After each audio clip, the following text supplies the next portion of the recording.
Estamos na Parashá Behar, né? Har, quem não sabe é monte, montanha, né? Quando a gente fala de Amar-Gedon, né? Nem consigo mais falar em português, meu Deus. É Har Megido, é a batalha do Har Megido. Har Megido é do monte, ou seja, num vale, está falando. Quando a gente fala de Har, estamos falando da montanha, mas Behar, na montanha, estamos voltando à montanha, mas não fisicamente. Porque a narrativa de Levítico, ele não estava voltando para o Monte Sinai. Quando lemos Levítico 25, nós vemos que, na verdade, estava revisitando algo que Moshe tinha recebido no Monte Sinai, por algum motivo específico. Porque estamos falando de terra. Estávamos preparando o povo. Durante todo o livro de Levítico, vemos preparando o sacerdócio, vemos preparando ali os sacerdotes para cumprir o serviço do templo, a construção do Mishkan, a construção da onde, lugar onde Deus ia habitar no meio do povo, e, consequentemente, ali voltamos, surpreendentemente, a falar de quando entrarem na terra. Quando entrarem na terra, o que vocês têm que fazer? Lembra lá no Sinai, Moisés? Eu te falei isso. Mas nada mais adequado dessa palavra cair justamente num período que nós também fazemos uma contagem, assim como a contagem dos anos. Assim como a contagem dos anos. O primeiro versículo que vamos tratar é justamente o primeiro versículo dessa paraxá, que é Levítico 25:1. Vamos fazer de uma forma tradicional. Quem tiver suas Bíblias pode abrir em Levítico 25:1. Mas diz assim, eu vou ler para vocês. O Senhor disse a Moisés no Monte Sinai: fale aos filhos de Israel e diga-lhes: quando entrarem na terra que eu lhes dou, a própria terra guardará um sábado dedicado ao Senhor. Ou seja, nós falamos do nosso descanso, da criação de 6 dias, no 7º dia a gente descansa, mas a própria terra de Israel descansava. Isso tem a ver com o próprio conceito de propriedade. Por que nós guardamos o Shabat? Que é como termina, inclusive, essa paraxá. Se formos ao último versículo dessa paraxá, em 26:2, fala do Shabat. Mas aqui estamos tratando de propriedade. Nós guardamos o Shabat única e exclusivamente por um motivo. Porque nós entendemos que somos propriedade de Deus. E se somos propriedade dele, ou como a Luana colocou ontem muito bem no Boicalá, quem não viu, veja. Nós somos escravos de Deus. É pesado, é duro, porque a gente tem um passado de escravidão, a gente tem um passado de nomes que a gente acha que não são politicamente corretos, então muitas vezes a tradução vai colocar como servo. Mas a palavra hebraica, Eved, ela quer dizer tanto escravo como servo. Mas existe uma diferença entre uma propriedade e algo temporário. O que é realmente parte das posses de alguém, ou de algo, de alguma pessoa, e o que é tochave, o que é temporário. Assim como também falei ontem, falamos sobre ger tochave, quando um estrangeiro é residente no meio do povo, é como se fosse temporário. Então, por que a terra tem de guardar o Shabat? Essa é a grande questão. Estranho, né? A terra tem de guardar o Shabat porque a terra é propriedade única e exclusiva do Eterno, nosso Deus. A terra de Israel é propriedade do Eterno. Por isso nós temos hoje em dia tanta briga por uma terra. Vocês entendem agora o contexto do porquê que se briga tanto por uma terra? Porque aquele pedacinho minúsculo, comparado a Portugal, comparado ao Brasil, então nem se fale. Dá tanta briga ao longo da história. romanos, cruzados, império dos turcos, otomanos, os califas, porque é propriedade exclusiva de Deus. A terra é dele. Então precisa guardar o 7º ano. E esse 7º ano é chamado de ano Shemitah. A cada 6 anos, a terra sendo trabalhada, sendo cultivada. O 7º ano, a terra teria que descansar. Mas é claro que Deus não ia deixar o povo passar necessidade. Assim como o maná no deserto, caiu no 6º dia para que tivesse pão no 7º, o que acontecia com a terra? Ela produzia por 3 anos. Não só por 1, mas por 3. No 6º ano. Então é como se tivéssemos aqui a prefiguração da confiança que nós temos que ter no próprio Eterno. Nós temos que ter essa confiança. Mas qual é a conexão entre o ano Shemitah e Berrar, que é o Monte Sinai? O que tudo isso tem a ver? E mais adiante a gente vai ver sobre algo que é chamado ano Iovel, que é o ano do jubileu. Como isso tudo se conecta? Isso são perguntas que eu faço. Quando eu vou estudar a Torá, eu faço mais perguntas às vezes do que eu tenho respostas. É assim que se estuda a Torá. Mas temos nossos rabinos, temos nossos comentaristas, temos os oráculos de Deus que foram entregues ao povo de Israel, que nos ajudam a desvendar o mistério. Então, em Levítico, o Cliacar fala sobre Levítico 25:1. Qual é a conexão entre o Shemitah e o Monte Sinai?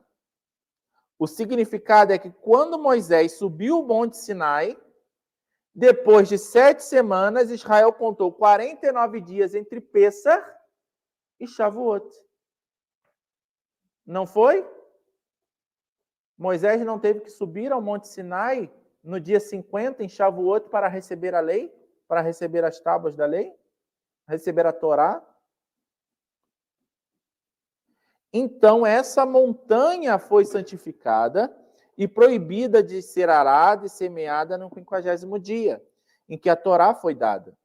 E esse é o tempo do Iovel, do jubileu, para clamar por liberdade a todo Israel. Liberdade nas tábuas, por meio da voz do shofar da entrega da Torá. O que aconteceu na entrega da Torá em Shavuot? Ouviram-se vozes? Não, até falamos que viram vozes, eles viram vozes. Foi uma experiência sinestésica. Alguém sabe o que é sinestesia? É quando nós temos a percepção de um sentido em outro sentido. Tem pessoas sinestésicas que veem sons. Eles viram vozes do Monte Sinai. E a voz do shofar, a voz do trovão, fala da voz do shofar como uma voz de trovão, foi ouvida. E o que isso tem a ver com o jubileu? O jubileu está lá em Levítico 25, 8 a 10. Conte 7 semanas de anos, lá em 25, 8. Tá? Levítico 25, 8.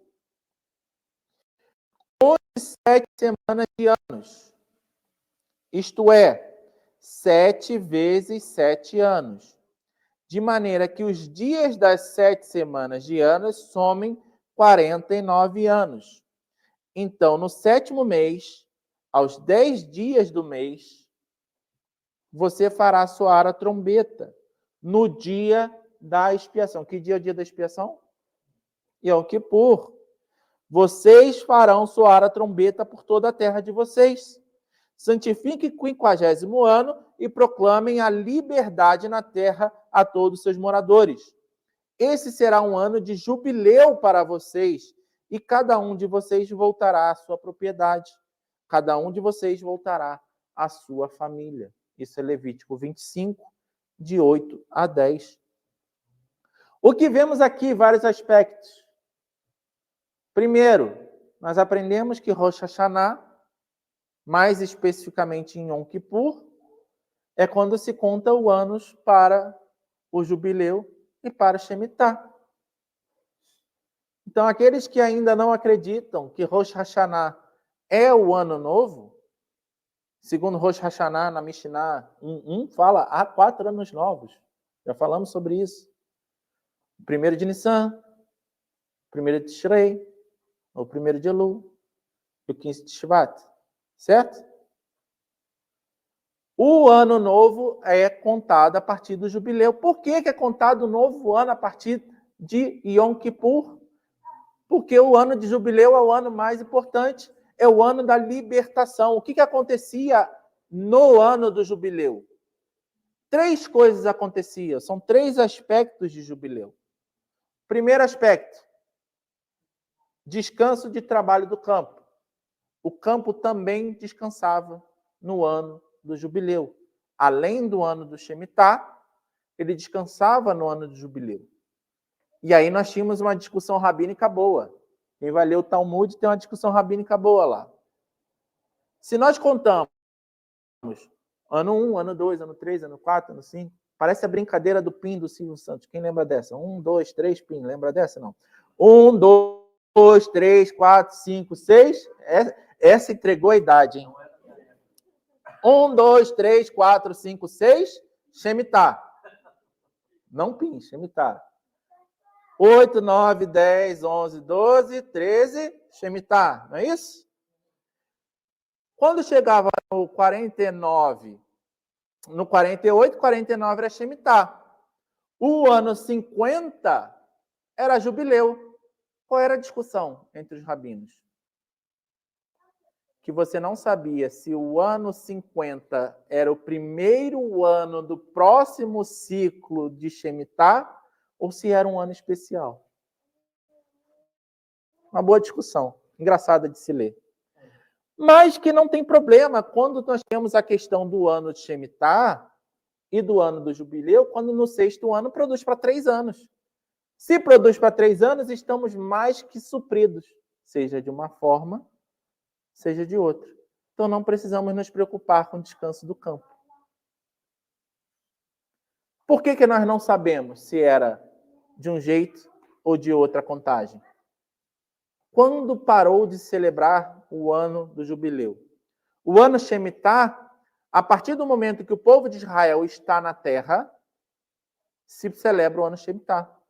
Hoje em dia se cumpre o ano Shemitah, apesar de ter discordâncias entre qual seria a data, eles já estão entrando no consenso, e hoje já há uma grande maioria consensual, e se guarda os campos de Israel, se guarda o Shemitah. Mas fiquem tranquilos, nada disso que está na internet dizendo que nos anos Shemitah a bolsa quebrou. Porque não tem a ver com o mundo, tem a ver com Israel. Não é guardar o ano Shemitah que a bolsa de Nova York vai quebrar em 29, que era ano Shemitah, que a crise de 2008 é Shemitah. A gente consegue colocar isso em qualquer lugar.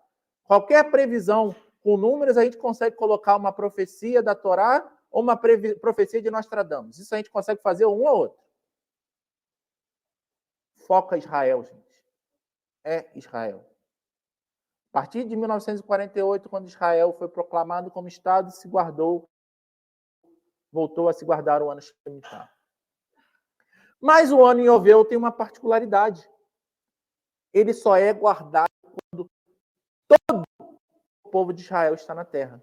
Então, no momento do primeiro exílio do Reino do Norte, quando o Reino do Norte foi tomado cativo, por quem? Pelos... Miguel estudou comigo semana passada sobre isso? Império Assírio, né? Tomou o Reino do Norte, levou cativo o Reino do Norte, as 10 tribos perdidas, né? Como colocam por aí, que não sabem nem contar, porque não era 10, era 9,5. Então, o que aconteceu? Eles foram levados, acabou o ano Yovel. E não temos o ano Yovel mais. Então não se celebra mais o 50º ano. Por isso que há essa discussão. Porque na época de Yeshua, no segundo templo, tinha Yovel? Não, era segundo templo, gente. Estamos falando antes da destruição do primeiro. Mas diz a profecia, Sanhedrin, por que saber de Yovel é tão importante? Sanhedrin 97b. Fala o seguinte, que haverão 85 ciclos jubilares. Não interessa a contagem do tempo, porque Sanhedrin 97b, os próximos passagens de Sanhedrin 97b é falando, aquele que tentar adivinhar a data da vinda do Messias deverá ser morto. Então, calma. É tolo e tudo mais. Mas não é a intenção da conta, mas fala que o mundo terá 85 ciclos de jubileu e terá o último jubileu do Mashiach, para a vinda do Mashiach, a preparação da vinda do Mashiach. Que eu não vou afirmar que nós estamos, porque eu não quero ser chamado de tolo nem ser morto, mas que possivelmente estamos chegando próximos desse ciclo do jubileu, desse ciclo dos 50 anos. Se não é agora, é no próximo. As coisas estão acontecendo.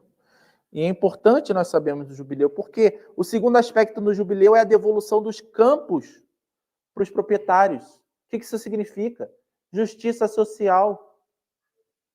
O que nós temos hoje de briga pelo campo, briga pela terra, porque nessa manifestação aí contra, até comentava com alguns irmãos, essa manifestação contra Israel, em Portugal, a maioria era brasileira e eu vi lá o chapeuzinho vermelho do Movimento Sem Terra. Eu vi. Ou seja, a Torá é tão perfeita que ela até tratava da questão daquele que precisava, por necessidade, vender a sua terra, teria a sua terra retornada no ano do jubileu. Era como um contrato de 50 anos. A terra tinha o valor de acordo com a diferença para os anos que ele estava até o ano do jubileu. Se fosse um ciclo inteiro do jubileu, valia 100. Se fosse metade do ciclo do jubileu, valia 50. Por quê? Essa terra iria retornar para o seu proprietário. E vemos como Deus é justo. Pensando numa forma geral, o que a gente pode entender? A terra vai retornar para os seus proprietários, porque de quem é a terra? De Deus. E a terra de Israel é de quem? De Deus. E vai voltar para quem? Para Deus. E Deus vai entregar para quem? Para quem ele escolheu. O povo. Terceiro aspecto do jubileu. Os escravos. Aí eu botei escravos. Já temos, ó. Escravos, entre parênteses, servos, judeus serão libertados, porque diz que o judeu ele não seria escravo. Diz nessa paraxá que o judeu ele seria tratado como um estrangeiro residente, como um assalariado. Não trate seu irmão como escravo. Aí vão dizer o seguinte, que é cruel. Cid Moreira tem que ficar quieto aí. Eu sei.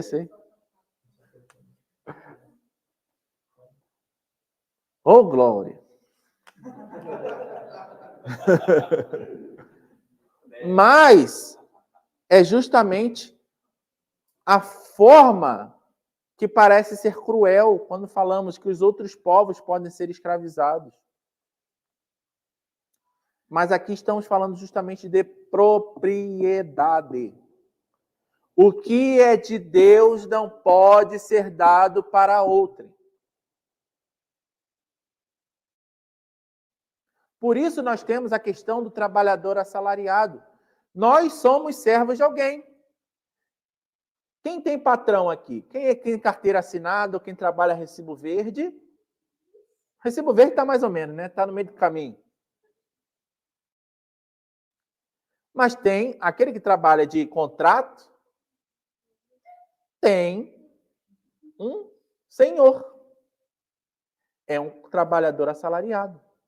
E os escravos, que não eram escravos, eram servos judeus, eles tinham essa premissa de não serem escravizados. Escravizado não significa que não era algo assim, como eu posso dizer, ele era a propriedade do seu senhor, os filhos eram propriedade do seu senhor, porém era decorrente da questão das guerras, era decorrente da questão das batalhas. E ainda era dada a oportunidade dentro da sociedade de ele comprar a sua liberdade. Mas o que o Ano Yovel faz? E a gente vai chegar lá para a gente desmistificar um pouco a questão da escravidão. Esse servo judeu, quando chegava, se ele precisasse, ficasse tão pobre a ponto de, além das suas terras, ceder o seu trabalho para outro, viver lá na fazendinha do Cristiano, lá em Campo de Besteiros. O Cristiano da casinha, da comida, da esposa, da tudo. No ano 50, não a sua esposa, mas a esposa para a pessoa. Calma. O conceito, inclusive, era esse. Se vocês não sabem o conceito de escravidão, era o seguinte: a pessoa era dada, né, a casa, a escravidão Torá, tá, gente? Não estou falando de escravidão como foi praticada no Brasil, como foi praticada nos países europeus. O que era? A pessoa trabalhava como servo na sua quinta, na sua fazenda, vamos colocar assim, e tinha sua casa, tinha sua esposa, ou ele tinha sua própria esposa do povo, ou o senhor arrumava a esposa para aquele indivíduo. Os filhos daquela relação, se a esposa fosse dada, era a propriedade do senhor, mas sempre podia se comprar a liberdade. E ele recebia salário, gente. Ele recebia sua comida, ele recebia tudo, ele vivia em paz, ele não tinha terra. Nós estamos falando de uma sociedade agrícola, estamos falando de uma sociedade que vivia do campo. Mas se esse servo era judeu, no ano 50 ele era liberado. No ano do Yovel. Por isso que ele era o ano da libertação. Ou como fala um comentário de Ibn Ezra, é o ano da redenção. E a gente tem o costume de ouvir nos meios cristãos, não sei se vocês já ouviram essa, de fazer a relação do ano do jubileu com Isaías 61 e a leitura de Yeshua na sinagoga de Nazaré em Lucas 4. Qual foi a leitura de Yeshua? Vamos colocar Isaías 61, 1 a 2. O Espírito de Deus está sobre mim, porque o Senhor me ungiu para pregar as boas novas aos pobres, enviou-me a curar os quebrantados de coração, a proclamar libertação aos cativos e a pôr em liberdade os algemados, a apregoar o ano aceitável do Senhor e o dia da vingança do nosso Deus. Mas quando a gente vai ler Lucas 4, o que está citado ali, Lucas, lembrem, o período que Lucas viveu, o background de Lucas, um historiador, ele utilizou a versão da Septuaginta, que ainda coloca dar vista aos cegos, e nesse versículo ele corta a parte do dia da vingança do nosso Deus. Se associa muito à questão da liberdade, do ano aceitável do Senhor ser o ano do jubileu. Por que se associa isso? Porque fala a proclamar a libertação dos cativos e a pôr em liberdade os algemados. Porque nesse dia, do jubileu, no dia de Yom Kippur, lembram? Era tocado o shofar por toda a terra de Israel, proclamando a liberdade no dia de Yom Kippur. Ora, dia do toque das trombetas é Rosh Hashanah, não é Yom Kippur. Inclusive, uma coisa, não é uma obrigação se tocar shofar em Yom Kippur, mas hoje se tornou costume se tocar shofar em Yom Kippur, todo Yom Kippur, para lembrar em memória do ano do jubileu que não é celebrado. Por quê? O dia que o Mashiach voltar será o jubileu. Será o ano da redenção. Radak fala sobre isso.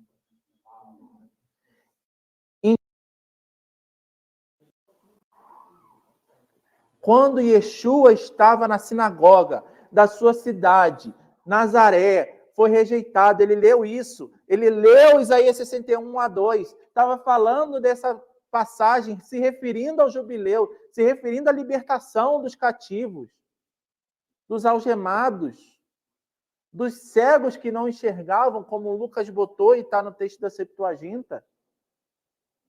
O que ele estava proclamando? E ele fala, hoje essa palavra se cumpriu.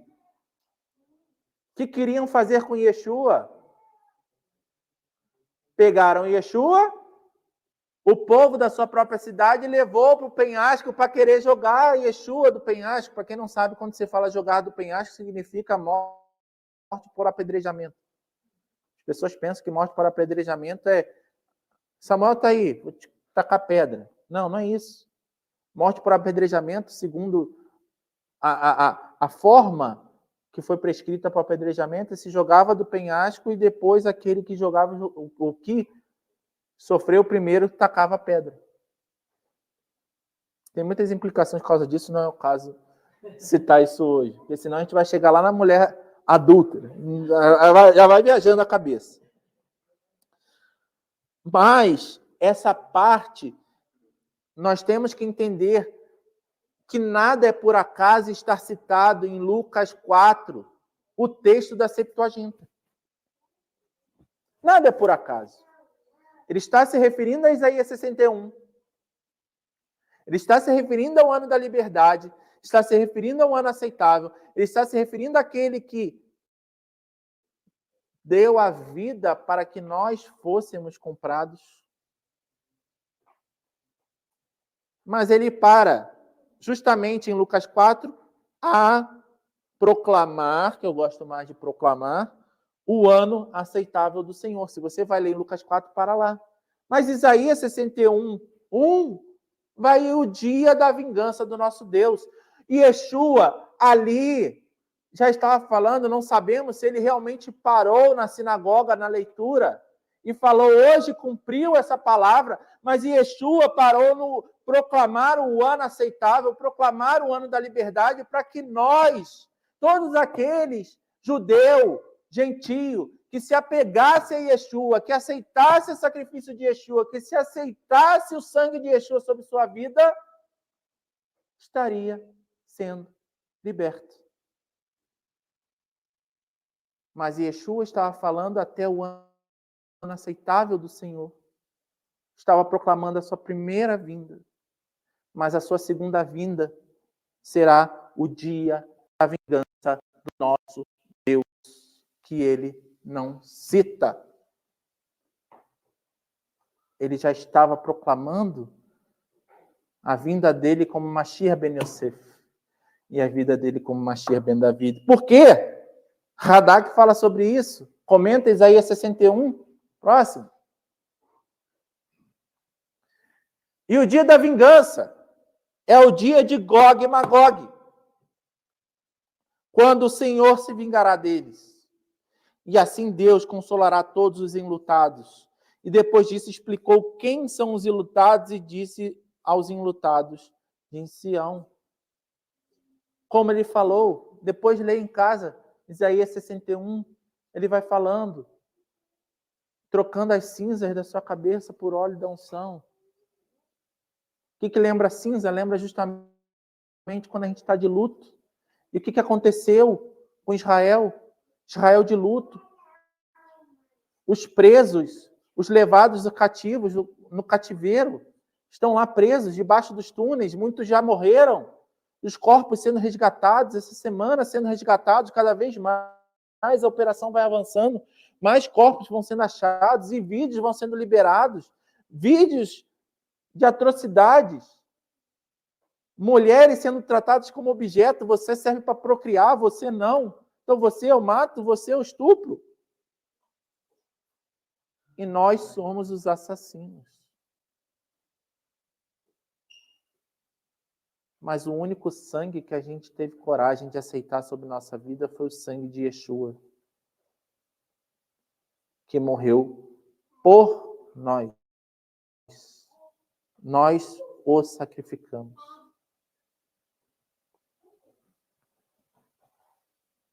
E muita gente pensa nesses últimos dias o quê? Então é mais fácil se o servo, né, se o gentio não é escravo.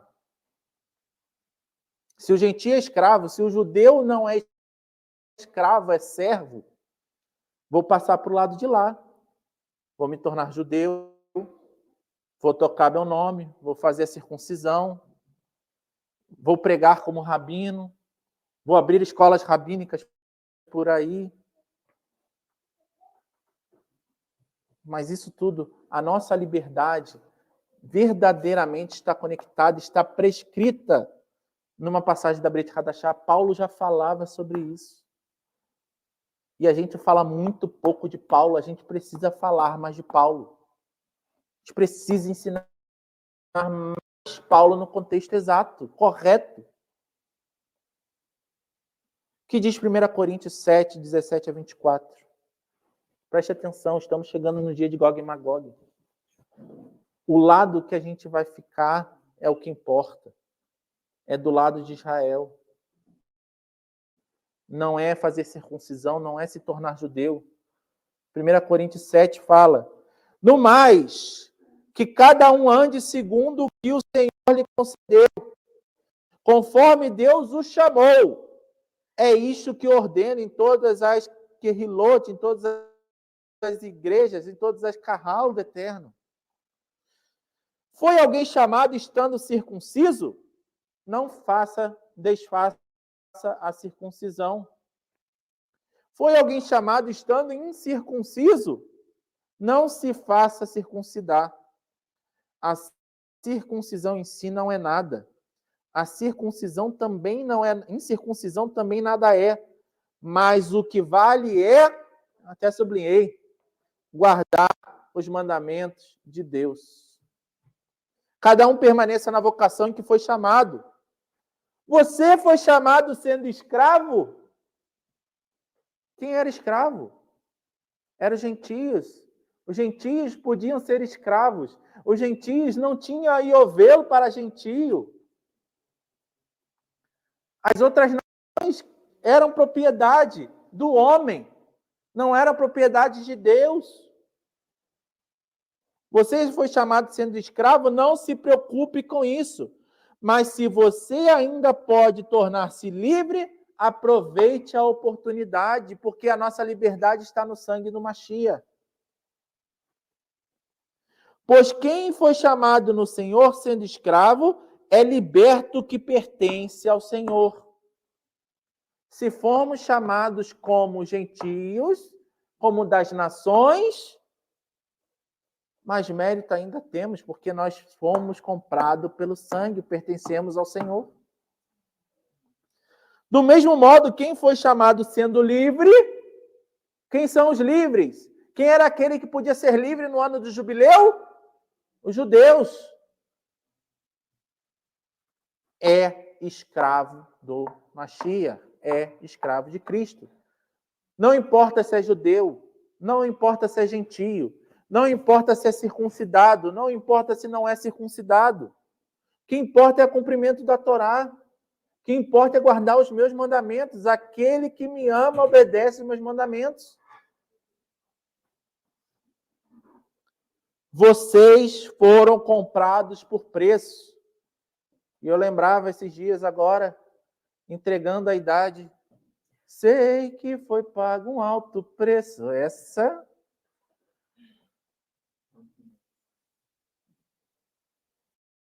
alto preço, a gente se esquece disso. Esses que estão trocando de nome, esses que estão trocando a sua vocação, esses que estão trocando isso, estão pegando esse alto preço e estão fazendo o quê? Não valeu de nada. Para ser travestido de judeu, a verdade é essa. Travestido de judeu. Não se tornem escravos de homens. Esses que rejeitam, esses que estão voltando para o judaísmo de uma forma equivocada, numa forma de querer se aparecer como judeu, mas que não é judeu, e que engana muitos aí fora, estão se tornando escravos de homens. E as pessoas que os seguem estão se tornando escravos de homens. Irmãos, cada um permaneça diante de Deus na condição em que foi chamado. Precisamos falar mais de Paulo. Quando nós lemos Isaías 61 no original, quando falamos apregoar ou proclamar o ano aceitável do Senhor, vocês sabem qual é a palavra para aceitável? Samuel, sabe qual é a palavra para aceitável? Fugiu. Sabe qual é a palavra para aceitável? Vou mudar. Já que não tem filho, vai a mãe. Flávia, sabe qual é a palavra para aceitável? Ratson. Ratson. Que falamos, Ken Yehi Ratson. Que assim seja. Ratson significa o favor do Eterno. O favor do Eterno foi ter dado o seu único filho, unigênito, que veio como carne, recebeu dentro dele, era um receptáculo para o Espírito do Mashiach, deu a sua vida, se entregou por cada um de nós. E Rabino Nachman de Breslov, para encerrar, fala o seguinte, que a maior ratson do Eterno, a maior ratson do ano da redenção, como Ibn Ezra diz, é que ele veio para trazer cura. Que hoje possa haver cura. Não uma cura física, mas uma cura espiritual. Uma cura espiritual num mundo que está cada vez mais se contaminando com espíritos imundos. Dentro do movimento messiânico, dentro da igreja. Mas como diz também, né? Como eu estava a estudar com a Luana essa semana, mesmo que ainda preguem Cristo, preguem o Mashiach, mas não façam tudo aquilo da forma que foi prescrita, como Paulo estava dizendo. Filipenses, certo? Não tem problema, mal ou bem estão falando do Mashiach. Isso tudo bem. Mas que não enxerguem o quanto estão movendo no reino espiritual. Porque quanto mais a gente se aproxima do orgulho, quanto mais a gente se aproxima do espírito de divisão, a gente está alimentando a Satã. A gente está alimentando o príncipe que está reinando sobre aquela nação. Então prestem atenção. Que vocês aceitem a vocação para que foram chamados, para que vocês aceitem o sangue do Mashiach sobre a vida de vocês. Permaneçam. O mais importante é cumprir as mitzvot do Eterno, cumprir os mandamentos de Deus. Amém? Será para a mensagem para hoje? Shabbat Shalom.